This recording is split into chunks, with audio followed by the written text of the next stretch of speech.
Ladies and gentlemen, am I allowed to say that these days? Right, page 6, which is the planning application 24-0001, full installation and operation of the energy storage system. And this will be given by, the report on this will be given by Grant Baxter. Thank you, Peter. Yes, this is you, isn't it? It is me, yes, I drew a straw, I don't know if it's a long or a short one yet, we'll find out. So yes, it's an application for a 25 megawatt battery energy storage facility on land at Bankhead on Colleylands Road, just to the west of Fish Cross. The site's approximately 0.85 hectares of farmland on the north side of the B9140 road, approximately 225 metres west of Fish Cross, and directly opposite the electricity substation on that road. The site's mainly open farmland and with a frontage to the road on its south side, and closely adjoins woodland known as 25 Acre Wood to the north. The site contains two sets of overhead power lines on poles and one pylon which connects into the substation on the opposite side of the road. The physical development comprises the formation of a new access off the B9140, and the other built elements are generally removable structures comprising 5 transformers, 10 inverters, 10 battery storage units contained in shipping containers, one storage container and portable style control and substation buildings. And these are all low-rise buildings and structures, the highest one being a height of 3.5 metres. And they'd be grouped together on an area of hard standing. The built elements of the development and hard standing comprise approximately a third of the site area, with the parts north and south of that area remaining largely unchanged. The site will be enclosed by palisade-style metal security fencing approximately 2.5 metres high, with a small area of 4 metre high acoustic fencing on the part of the site closest to Fish Cross. Southern and majority of the eastern and western boundaries will be planted with new native hedging, and 2 new blocks of native tree planting would be contained within the boundaries of the site. Planning permission is sought for a period of 40 years, and all the elements of the development, as mentioned, other than access road, are removable at the end of its life. The applicant is also requesting a planning condition that the elements of the development have a micro-siting within within 50 metres in any direction. This is really to allow for flexible procurement, because the technology and developments in batteries is so fast moving that the site layouts may need to change as they come onto site. They've also asked for a 5-year period for commencement of the development rather than the normal 3 years, and that's due to extended dates or time periods for grid connection. The application has been registered as a major scale of application. Initially, that was because of the site area being over 2 hectares, but it's also because the development is for over 20 megawatts. And the siting and location in the proximity of the Devon site substation is relevant for the development, as that is where the Burnfoot Hill wind farm in Nobles connects into the national grid.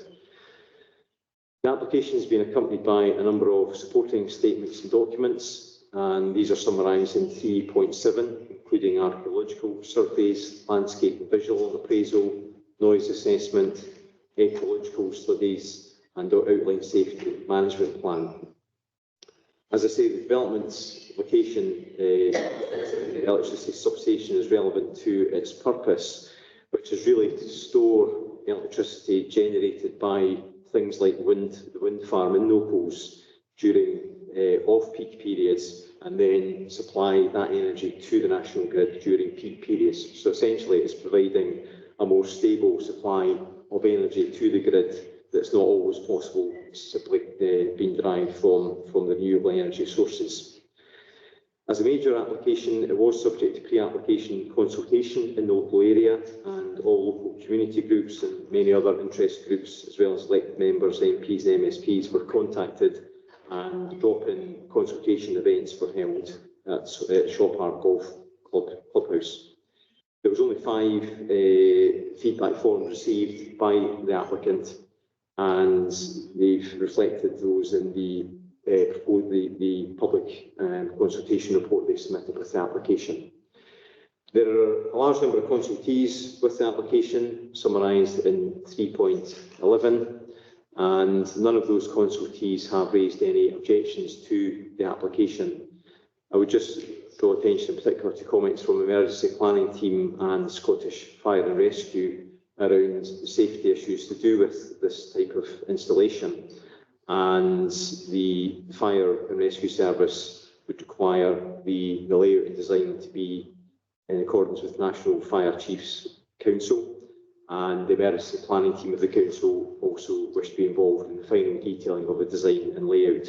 And as you'll see from the planning conditions, condition 11 sets out that requirement for final detailed layout, design and future maintenance of the site to be agreed with our own emergency planning team and the fire service, and the applicant's absolutely comfortable with that arrangement.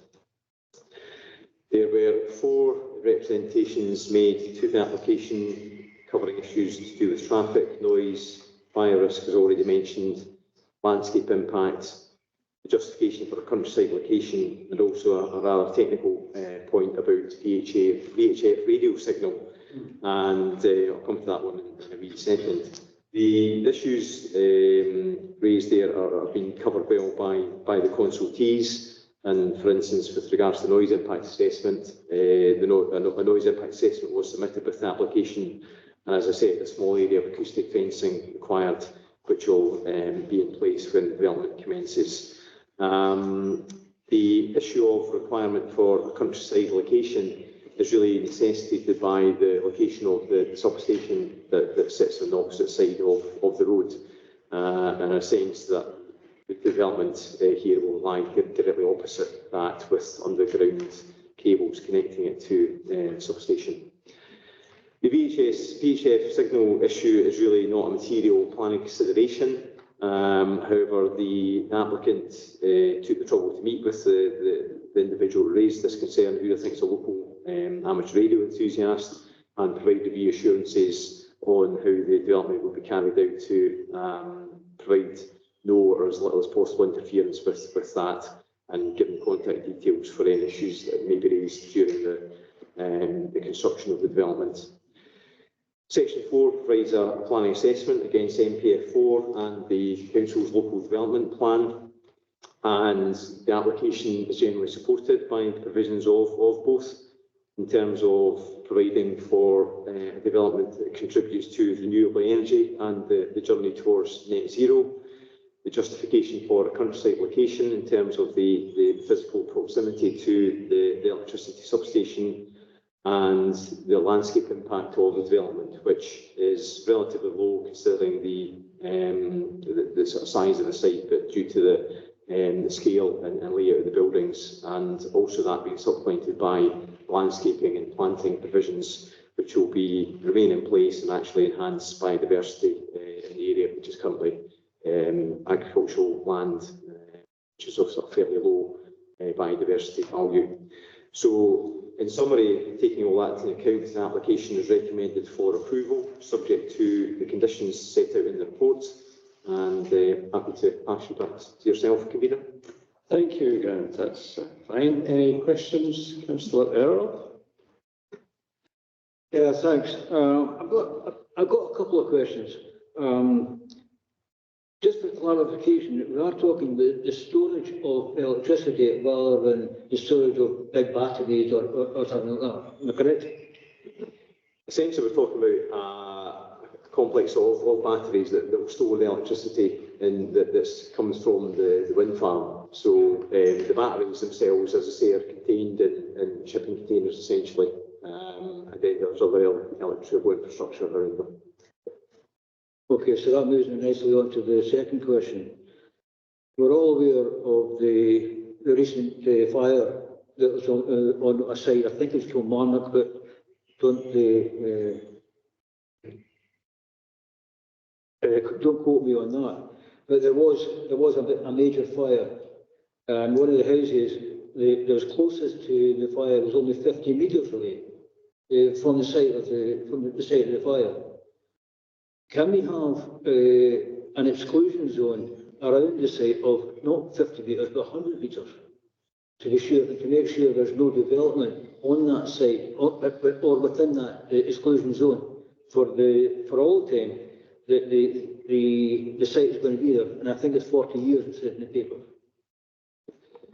Just a few things on that. The safety requirements, as I mentioned, in reviewing the report, are something that are going to be looked at in detail by both an emergency planning team and Scottish Fire and Rescue Service, who have got experience of these developments elsewhere in Scotland. As I said, they've quoted the National Fire Chiefs Council's guidance on these developments that will require to comply with. So I think that's a strong reassurance that that there has to be a design that is safe for everybody. In terms of the proximity of any houses, Fishcross is about 225 metres away. That's the nearest house. There was a previous planning permission that said that in the report for a smaller version of this development of Shallow Lone, slightly closer to Fishcross. One thing that the permission for that has now lapsed. In terms of any future development that was closer to it, then that would obviously require planning permission in its own right, and we'd be able to obviously assess any risk to that development when we deal with that planning application. Okay, that's right. Thank you. Councillor Quinn. Thank you. Just a quick question then about condition number 2. Why 40 years?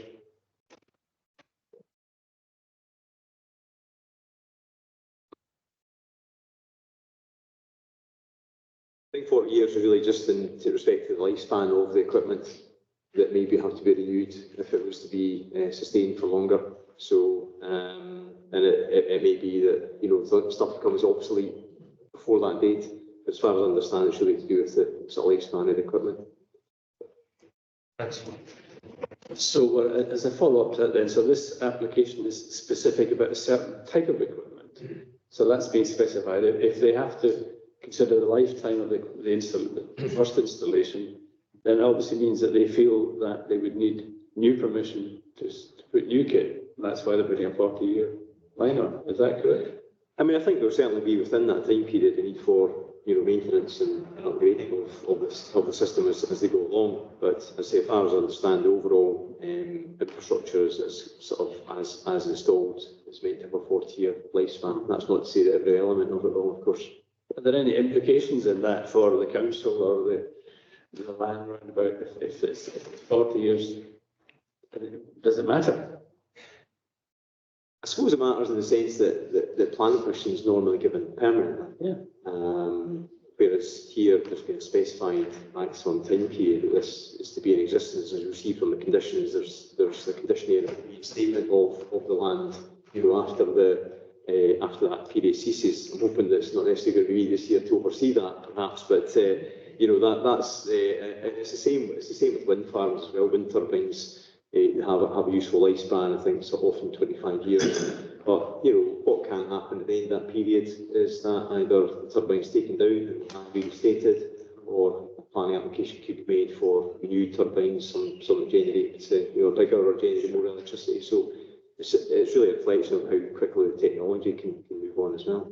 So there's no risk to us in any way by having 40 years span on term. As far as I understand, that's perfectly normal with this type of installation. Yeah.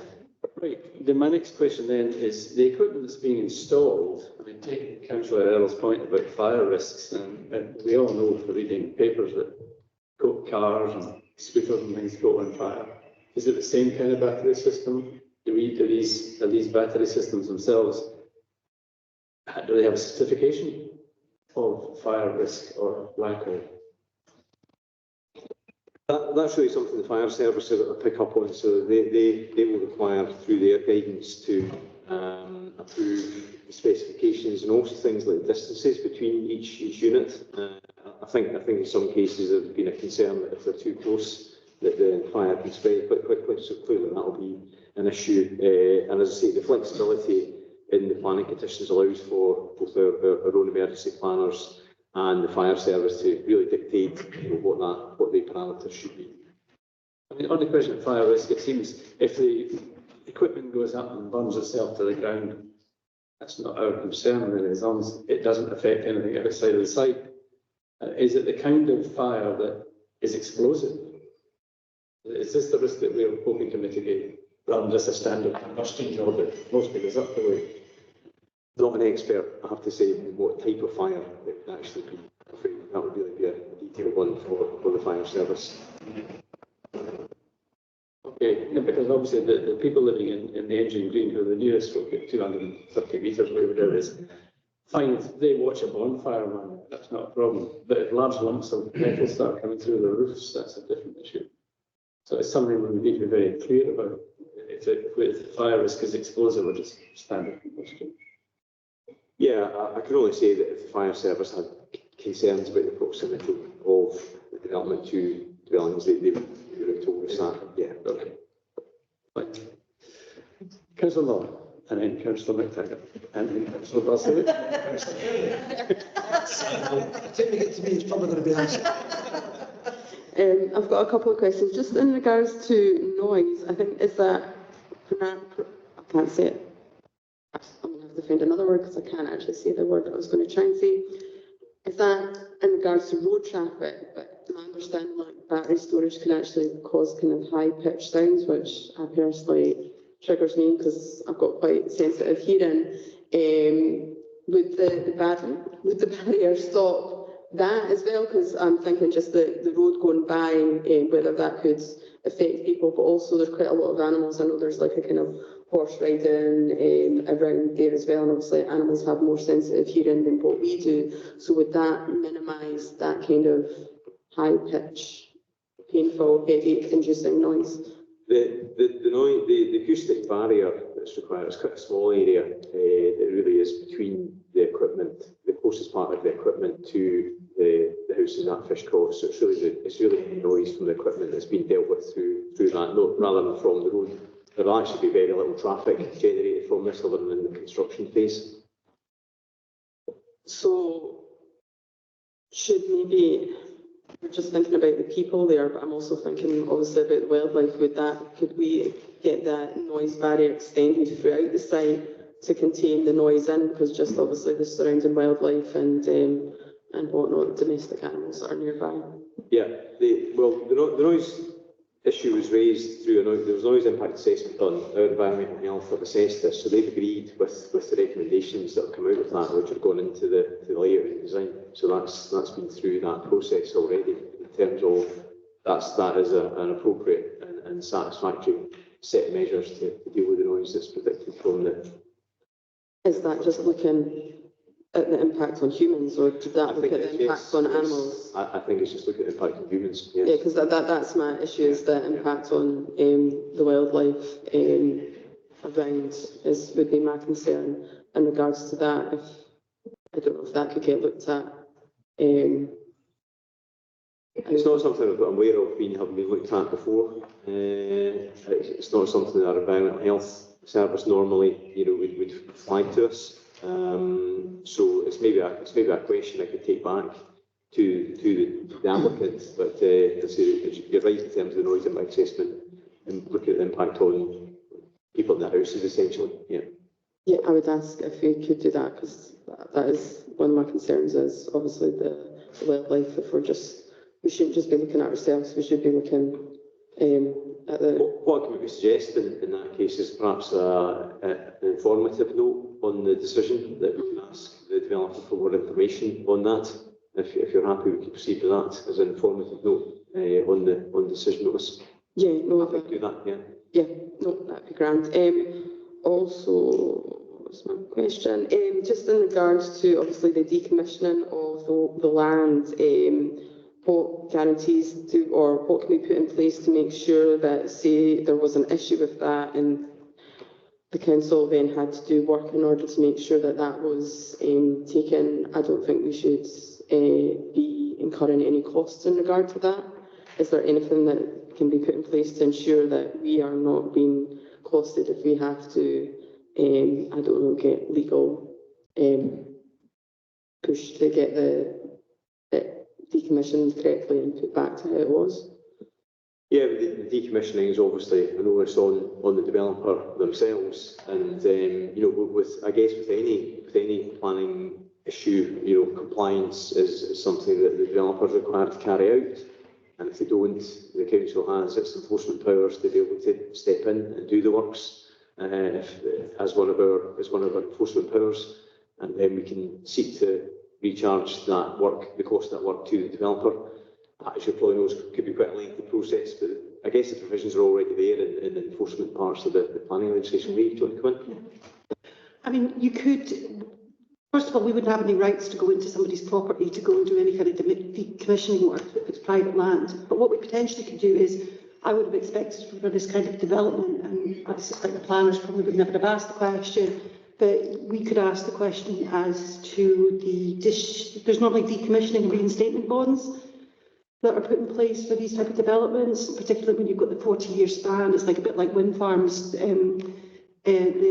Most private owners insist on it because the developer has gone and done some work on his land, and they're 9 times out of 10 in 40 years' time gone. So I think you could ask for them to exhibit a copy of the decommissioning and reinstatement bond. And if they haven't got one, well, I suppose I'm not sure what the ability of the council would be in terms of a planning authority to insist on it, but it could be a question that we could ask them if they've got it. Yeah, no, definitely. I don't think we should be incurring costs. We can certainly have to see that, yeah. Thank you.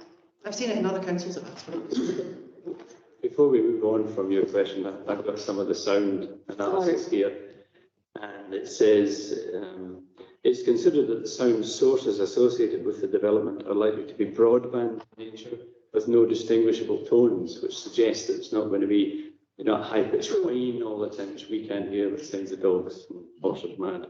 Therefore, no penalty for tonality applied to this. So it looks as if it's just a very low, rumbly noise, like sort of hum, like you get in the transformer. They're the least annoying. Yeah, they're the ones that you can.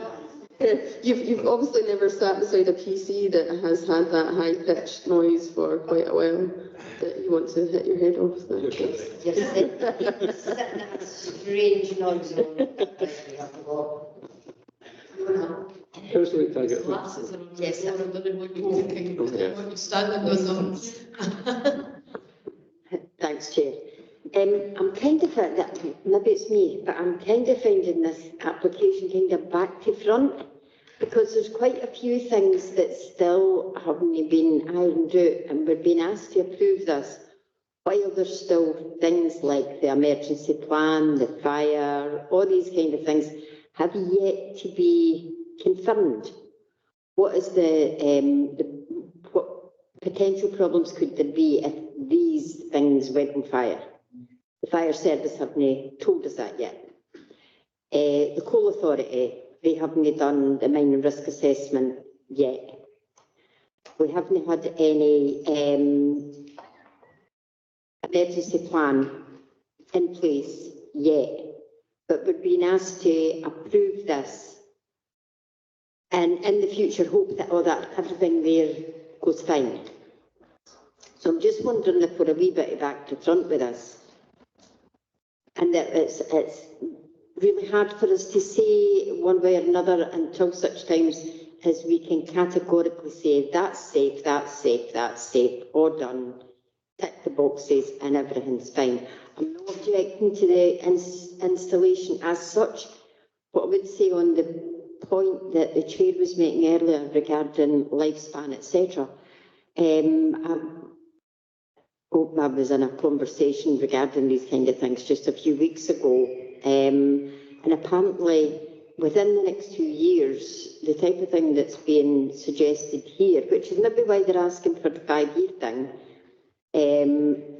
there's going to be a massive leap forward because they've found all these new ways of storing the power that didn't necessarily need these huge batteries.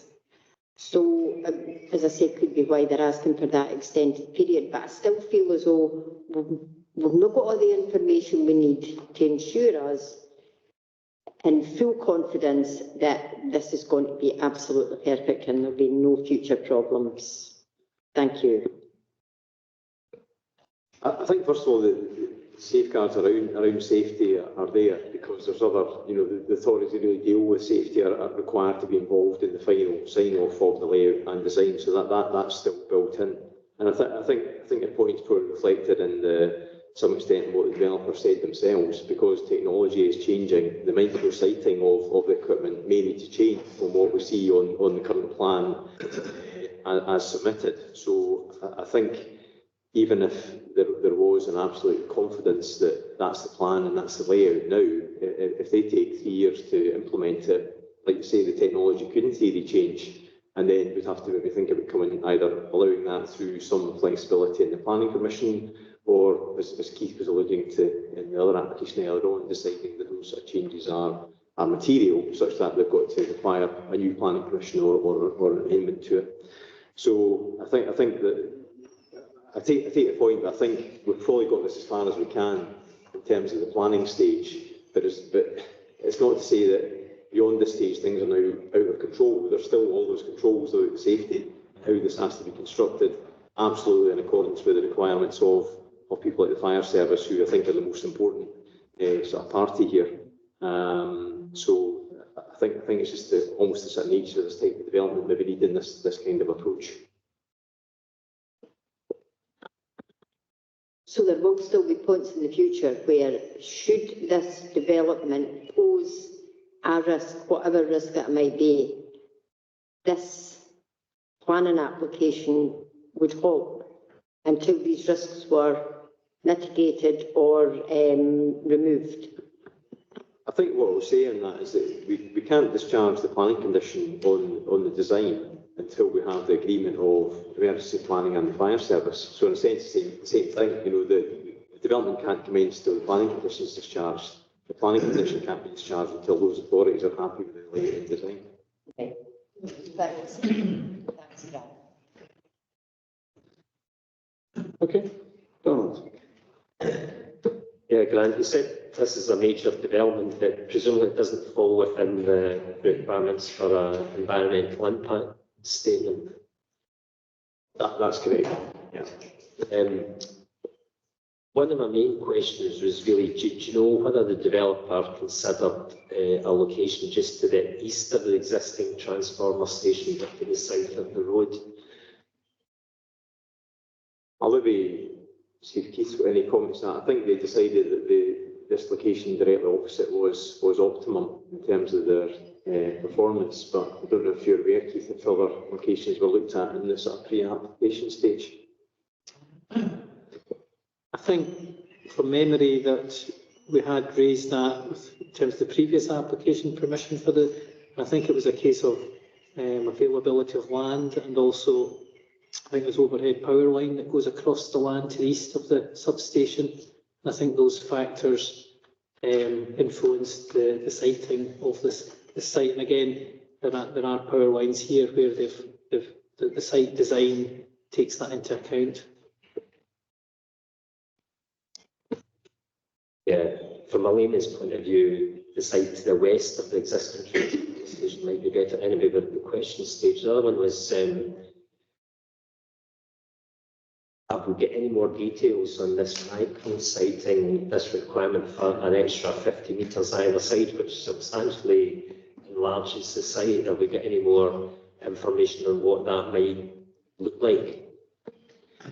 Not yet, but I think, as I was saying, the sort of in the plan that we have before us, it's about a third of the area of the site that's taken over by the actual physical elements of the development. The rest of it's really green, and I think that's really what I'll be interested in. That it doesn't become more built over green elements of the development. So I think what I understand is it's more probably to do with the sort of separation distances between the units. Which may have some impact on what size that sort of final kind of hard standing area is, but yeah, we don't know exactly what that might look like. They're just trying to, I guess, future-proof things for when they come to develop it, that they have the ability to use what will be the most up-to-date technology at that time.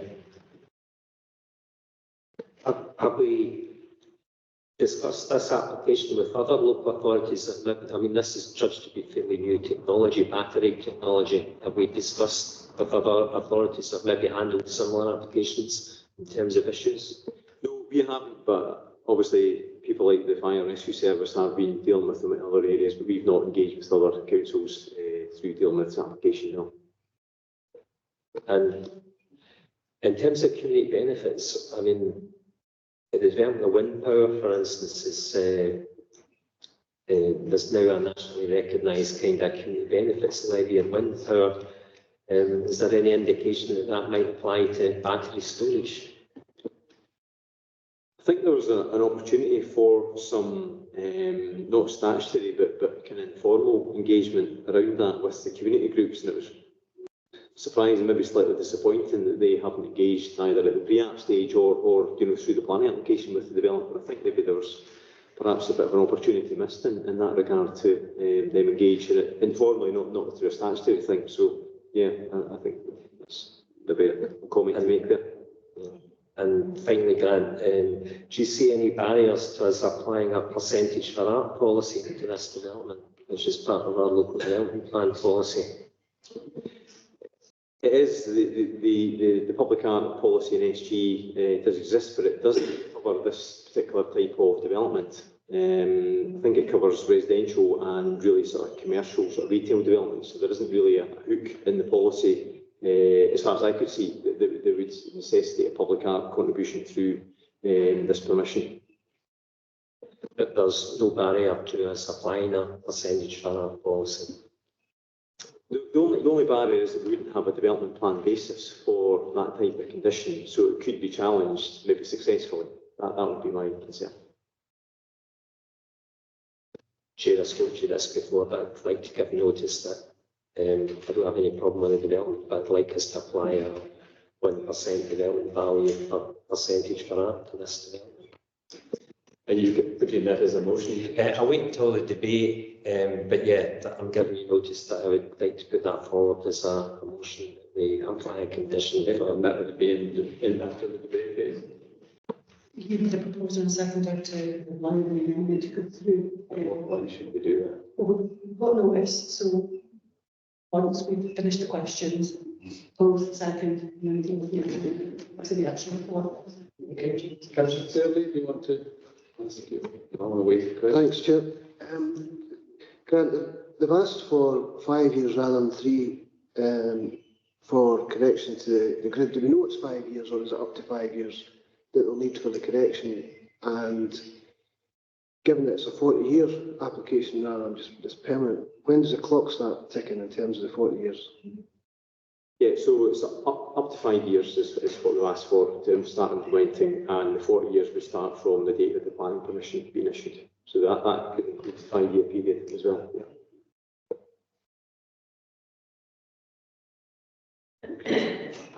Any further questions? All right, well, I will again formally propose the paper, looking for a second. Councillor Keogh, right, Councillor Keogh. Right, do we debate the paper? Well, we're going to address the motion. We have an indication of a motion. Right, do you want to present your motion? I'd like to propose that we approve the application with the conditions that have been applied, but we add an additional condition that a 1% of the development value for percentage for art is applied for on-site or off-site public art. The main reason why we've applied this policy for Air products recently, we've already highlighted as members that this is a kind of new technology and it's evolving. But in terms of the application that's before us, I would have much preferred to have seen the site to the west of the current transformer station and to the south of the main road there.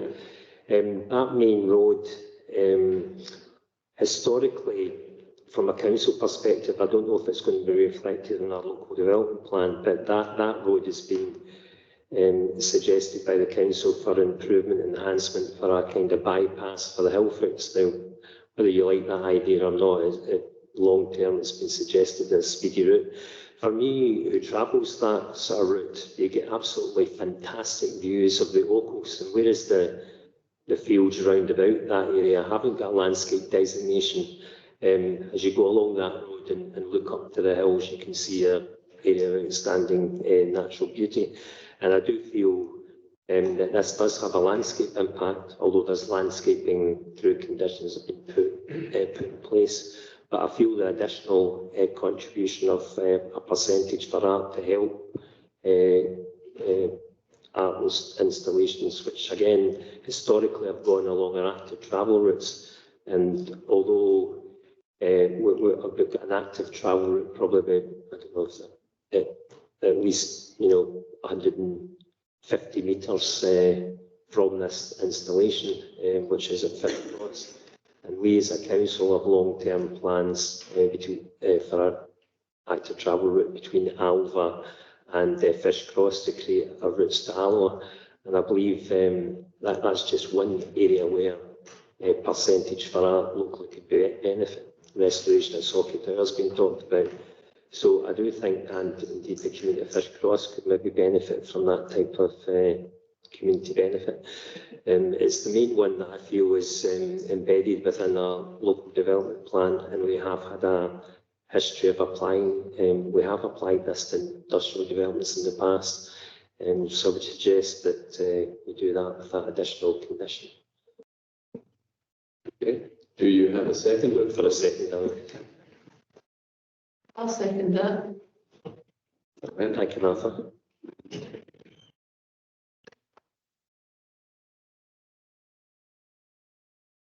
Okay, questions? Councillor Law. Should the developer not agree with that, would they then make it go to the reporter? Question. The developer, if they didn't like the planning condition of that nature, I think that would be determined at officer level. So the appeal route, I think, would be LRB. So I'm concerned, Keith, you. I mean, it's a major development, so. It's major in the committee. Yeah, but it's dealt with a condition. So I would like we still have to go to a reporter. I think it would. Yeah. Yeah, probably right. So in a sense, that would be a committee decision, deal with that application, which means there would be a right of appeal to Scottish ministers against the refusal, or against that, yeah. So I'm thinking, start again, I'm thinking ahead to a scenario where conditions imposed and the applicant appeals that. So that, I think that's the scenario we're talking about. Our challenge is the condition. So we're not talking about challenging this decision today, but challenging a future application to have a condition revised. So I think, as Keith's saying, because the original development is a major, it looks like that would probably be A, a committee decision to deal with that application, and then B, a right of appeal to Scottish ministers to challenge if that was, if they weren't satisfied with that. One other thing just to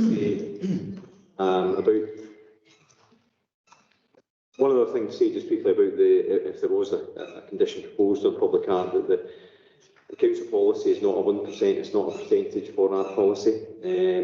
I think the condition that Councillor Balsillie was referring to for the Air Products development, I think that's maybe the sort of model that you're looking at. Yeah. So perhaps if members do approve a public art condition, we could probably use that as a sort of template for it, if that was acceptable. Yeah, absolutely. I mean, I'm very aware that as a committee, and I'm putting this proposal, so it hasn't been discussed with the applicant. So I'm just saying it's a desire of the committee that a percentage for that be applied. I was a little bit surprised that our condition within the local development plan actually doesn't specify 1%, which is nationally what's recognised under the 1% percentage for our sort of general policy. But I realise there's a discussion to be had with the applicant on that. And I would also, I don't want to see this going to appeal, so leave it in the hands of officers to negotiate with the developer. And if that were to fall, by the way, fair enough, but I think it's something that we should, I'm looking for community benefit from this. And the only framework that I can see that we could bring that an additional community benefit would be a percentage for art policy, which is actually embedded within the local development plan and talks about development, although maybe not specifically industrial, but we have a track record of applying it to industrial units as well as a very specific one, as discussed earlier, £250 per housing unit. So I'm hoping in the next reiteration of the local development plan, we'll improve upon our policy guidance on that and our conditions.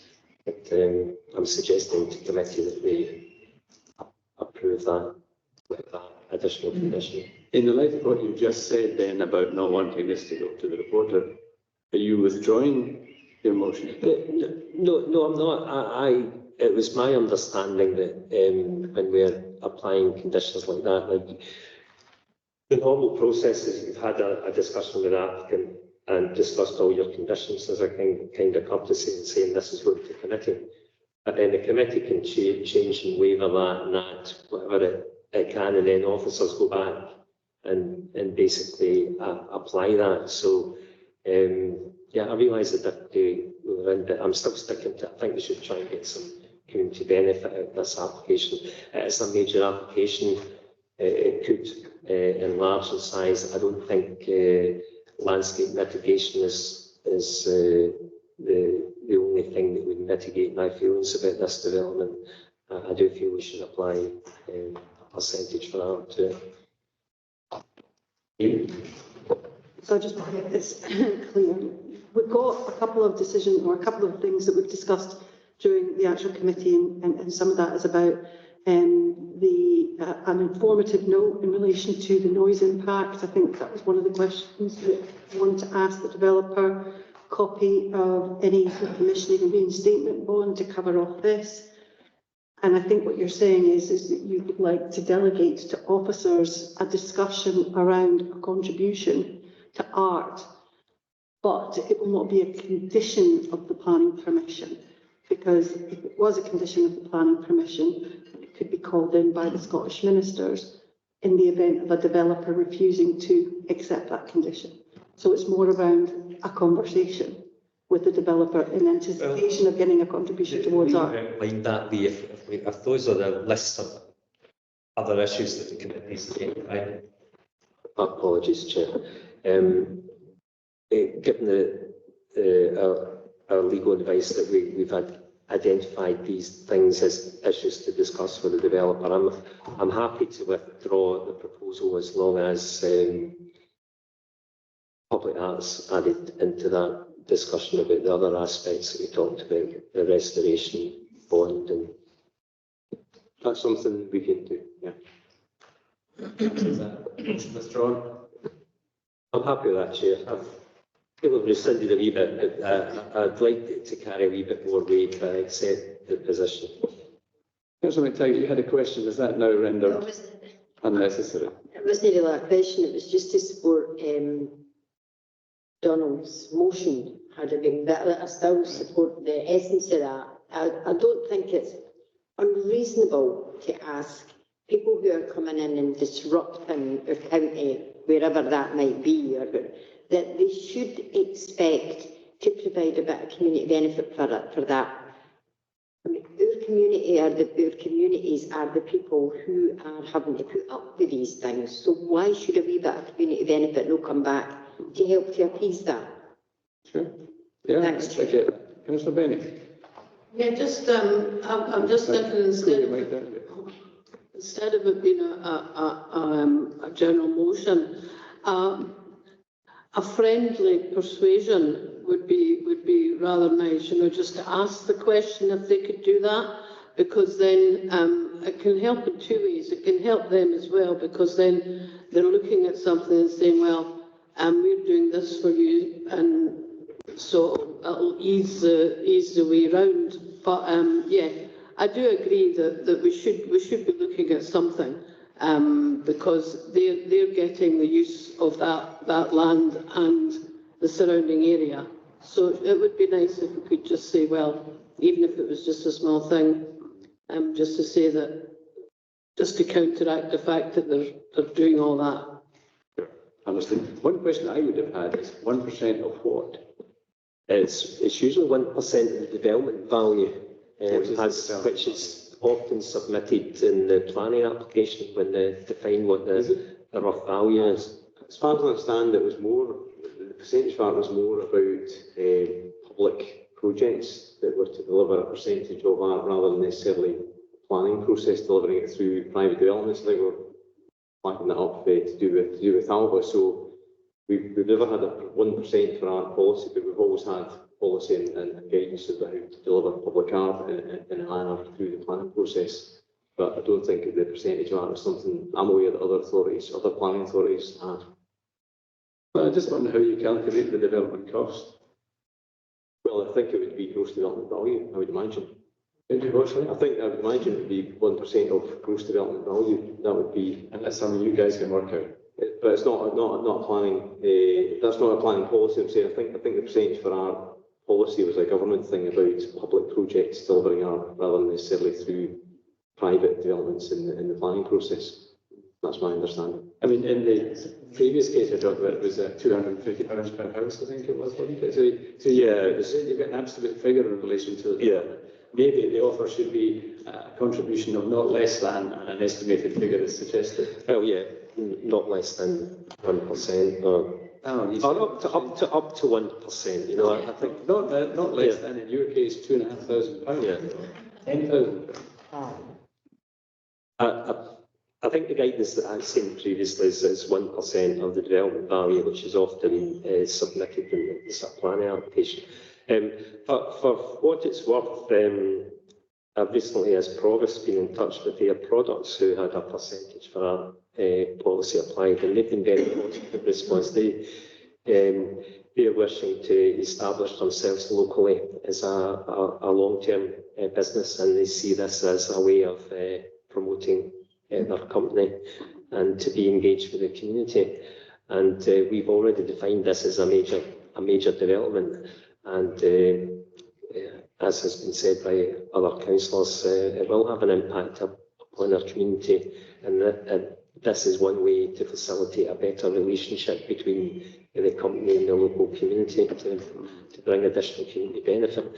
And it's my view over time, as these battery storage units are constructed, that this community benefit issue will continue to be an issue.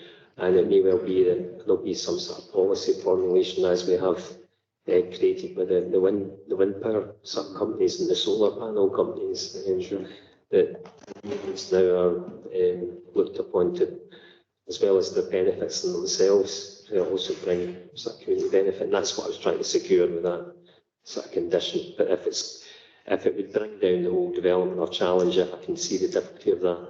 I would have liked to stuck to it, but I'm happy. I've got confidence in our officers that they will reflect the will of this committee. And Councillor Law.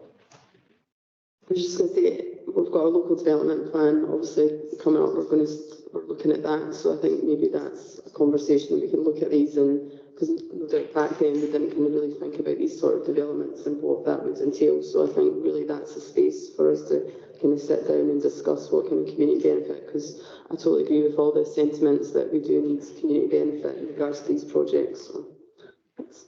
Okay, thanks for that. Any further? Well, we're now in, the motion has been withdrawn. We're now in this debate for the original paper. Do we wish to debate the original paper? We don't. Do we wish to approve? We do. Thank you. The paper is approved. I think that concludes our business for today. Thank you very much for your attendance, your time and your tolerance.